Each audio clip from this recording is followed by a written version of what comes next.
Good morning, beautiful people.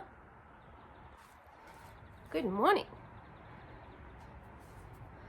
Good morning. I want to share 3 super quick tips that are going to help you if you are growing your media and marketing platform to get a book deal, or even just to grow your personal brand. So maybe you have an online business or a personal brand based business, or you're a writer who is working on your book proposal and trying to build platform, thinking about numbers, media clips, bylines, all that stuff in order to sell your book to a major publisher or agent.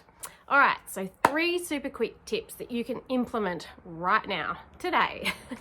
And these are based on things that I see so commonly, and I would never have known if I hadn't been coaching writers who are trying to get book deals for nonfiction books. Okay, first one, your website. If you do not have a website, right now, go and buy the domain that is your name.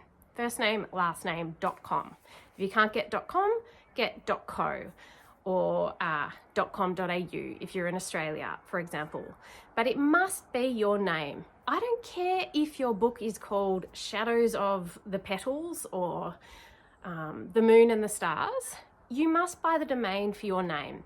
And something that has really shocked me since I've been coaching writers is how many writers have different names to the names with which they were born, given when they were born. So if your birth name is different to the name that you use right now, perhaps you were given a new name by a spiritual guide, perhaps like Cheryl Strayed, you changed your surname legally because you wanted to.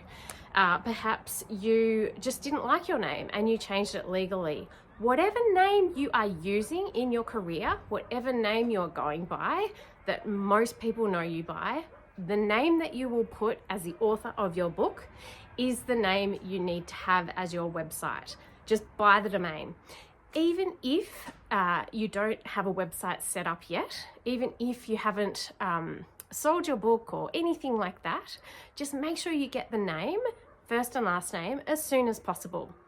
If you have a common name like Jane Smith, Jane Doe, for example, add the word writer or author to the end of it. Do what you can to make that work for you. This is a huge part of personal branding, and a lot of writers don't know that an author is basically a personal brand. And the stronger your personal brand and the assets that you have for that personal brand, the more likely you will get a book deal. Okay, so website must be your name, first and last name. And the more confusing it is, as in you have 2 or 3 different websites or 2 or 3 different names that you use for different bylines, just make a decision what name you're going to choose and go by and stick with that.